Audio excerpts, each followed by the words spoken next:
It happened on a Monday morning in the heart of Willow Creek, a neighborhood once celebrated for its manicured lawns, spotless sidewalks, and a shared sense of tranquility.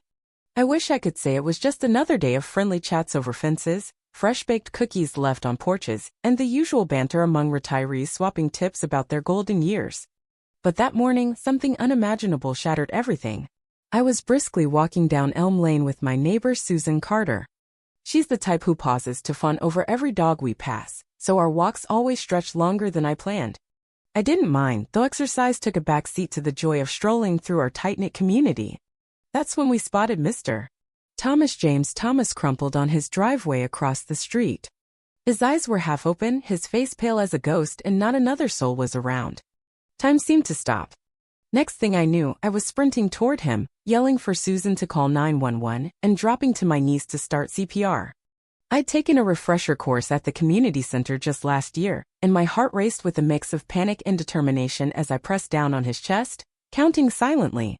Then a voice sliced through the air sharp and commanding, one every Willow Creek resident knew all too well.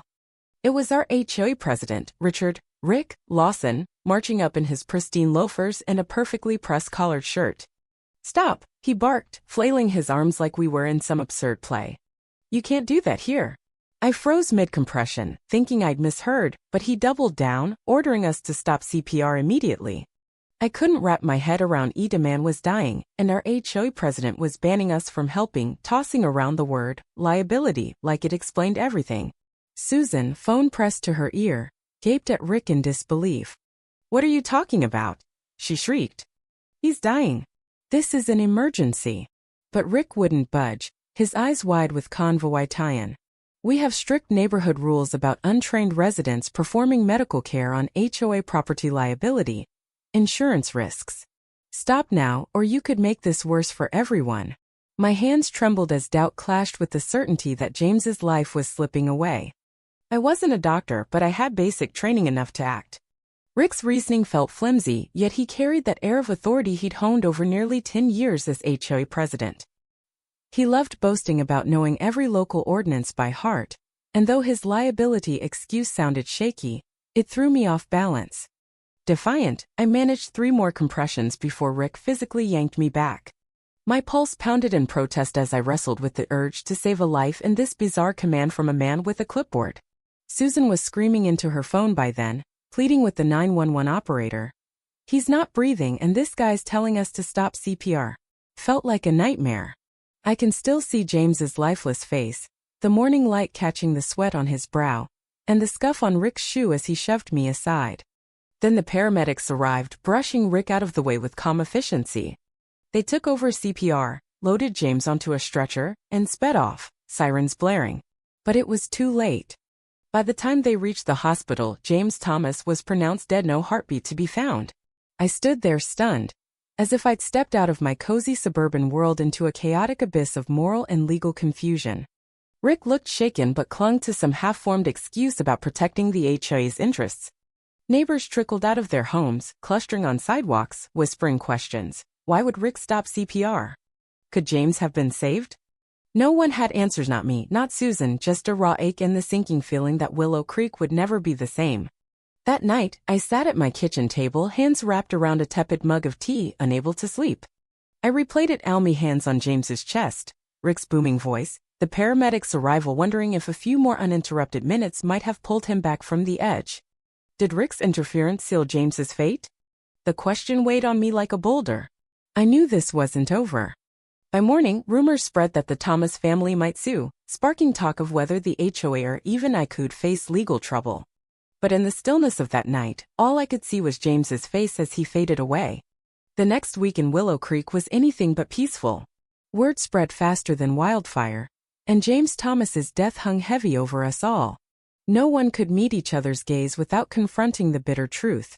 Something was rotten in our neighborhood's leadership. By Tuesday, our community's social media group erupted with outrage, accusations, and desperate attempts to understand. Some VY-lified Rick, demanding he step down. Others played WYL's advocate, suggesting we didn't have the full story. Maybe the HOA had a reason for its rules, they said, grasping for a rationale to ease their consciences. A community meeting was called for Thursday evening at the clubhouse. Usually, these gatherings were tame affairs, empty seats, polite sips of coffee, and Rick droning on about mulch standards or approved porch colors. But not this time. The room was packed, people lining the walls, fanning themselves with HOA flyers and exchanging anxious glances.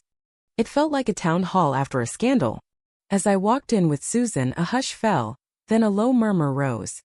They knew us, the ones who tried to save James. I wanted to feel like a hero, but guilt gnawed at me for not shoving Rick aside and keeping going.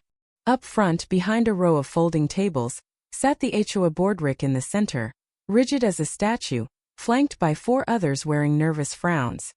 Normally, Rick owned the room, but that night, uncertainty clung to him. He tapped his pen, avoiding our eyes. The meeting began with a moment of silence for James Thomas. Heads bowed and tears pricked my eyes. The quiet was suffocating until a gust rattled the windows. The board tried to move on to routine business, last month's minutes, budget updates, but the crowd grew restless. Finally, an older resident, Margaret Evans, stood, her voice quivering.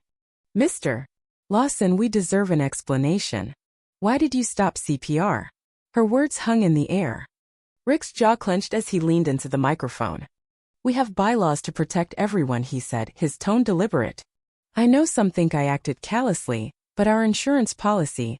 A wave of anger cut him off. "Insurance policy?" a man shouted from the back. "That's why you let our neighbor die." Rick's face flushed as he stumbled through a defense about liability clauses and risks of untrained intervention, insisting he was safeguarding Willow Creek. His voice grew shrill, but it only fueled the fire. Fury surged in me. I shot to my feet, ignoring Susan's tug on my arm. "I'm not a doctor, but I'm not untrained," I said, louder than I meant. "CPR classes are offered at the community center, you know, the ones your newsletter pushed for preparedness. I took one. How is that untrained? And even if I hadn't, James needed help. You told us to stop. That's inhuman." The room exploded in applause, a few standing to cheer. For a moment, I felt the collective weight of their frustration behind me. We wanted answers more than that, we wanted accountability. Rick tried to respond, but the crowd's outrage drowned him out. Calls for his resignation swelled, though some hesitated, wary of legal fallout. The HOA's grip was tight. People feared rocking the boat might tank property values or invite fines. The board had long ruled over us, nitpicking everything from flower beds to mailbox styles with petty penalties. Then a soft voice broke through. It was James's widow, Ellen Thomas, in black, clutching a tissue, her eyes red. James was a father, a grandfather, a friend. All he needed was help. Now I'm planning his funeral. Her words cracked, and the room felt her pain. Rick opened his mouth, but silence swallowed him. Ellen's point was clear. James deserved better. We all did. That night marked Rick's last meeting, unshadowed by the lawsuits looming ahead. The next day, a storm battered Willow Creek, scattering branches and flooding streets, a mirror to our turmoil. I woke to a flood of messages, screenshots of fury on our social media page, private notes rallying for the Thomas family, whispers that the HOA had lawyered up. Even neutral Linda Hayes posted she was appalled by the callousness on that driveway, demanding a leadership overhaul. Cracks in our polished facade began to show. A local reporter called, asking casually, "How many times did you attempt CPR before Mr. Lawson stepped in?" I didn't want the attention. Guilt still stung, but the truth needed air.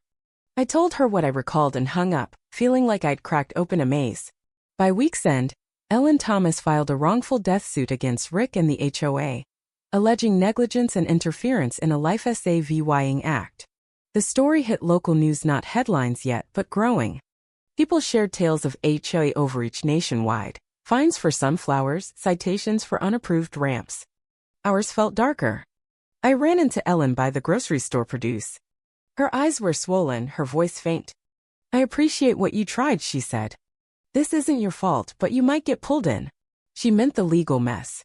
I'd heard the HOA might blame me for defying rules, though Rick had ordered the opposite. "Do what you need for James's justice," I told her. "I'll stand by you." She squeezed my hand, and I felt her grief and my helplessness keenly. Days later, an HOA letter arrived, all formal stationery and green logos. It urged us to avoid public statements that might misrepresent bylaws, citing legal counsel and ongoing investigations. It reeked of control, not a hint of remorse. The backlash was swift. That night, neighbors defied it, talking openly in streets and levying rooms. Susan stopped by my porch with tea, the cicadas humming. She'd spoken to a lawyer friend. The HOA's panicking. Lawsuits are coming and they want us quiet. I sipped my tea. We won't be, I said. The air thickened with resolve. This wasn't about block parties, Anna Maria. It was about a neighbor's life outweighing HOA decrees. Susan warned of the board's deep pockets and legal threats. Are we ready? She asked. I thought of Ellen, of James's fading pulse. Yes, I said. We are. 2 months later, the legal battle raged. Willow Creek, once picture-perfect, was now a tangle of depositions and court filings. The Thomas suit claimed Rick's interference cost James his life. Rick's lawyer argued he'd only cautioned an untrained resident and paramedics arrived fast enough. Several of us, including me, faced depositions. Mine was on a stuffy Wednesday, the HOA's attorney smug. Are you a medical professional? Wasn't your training brief, maybe outdated, he pressed, trying to muddy my actions. I had valid CPR training, I said coolly. The 911 operator told us to keep going. Rick ordered me to stop. He pushed. Could you guarantee CPR would have saved him? My chest tightened. No, but stopping gave him no chance. Standard procedure is to continue. The truth stood firm, unshaken. At the first hearing, Ellen's lawyer, Sarah Klein, argued Rick's recklessness with passion, armed with our statements and paramedic accounts. Rick's side leaned on bylaws banning untrained aid in common areas, claiming he didn't physically stop me, just voiced concern. The judge, calm and gray-haired, ruled the lawsuit could proceed on wrongful death and negligence grounds. Ellen touched her heart, tears welling. Outside, reporters swarmed. She said simply, I'm grateful for a chance at justice. James deserved better. That night, Susan sighed. HOAs were for property values, not this. I nodded. The tide was turning. A year later, the trial ended. Emails showed Rick pushing to limit on-site aid, defying Good Samaritan laws. The jury found him and the HOA liable for James's death. Damages were modest, but Rick was ousted, barred from future HOA roles. He sold his house soon after, vanishing quietly. The board reshaped, with Susan elected on a people-first platform, vowing to fix bylaws. Closure came for me and Ellen's memorial gardenia bench for James amid marigolds. We shared memories, laughed, cried. Willow Creek held a CPR fundraiser in his honor, neighbors learning to save lives. Susan added to the new guidelines. We'll help each other. No questions asked. From heartbreak, we'd forged something strong, a community redefined by compassion.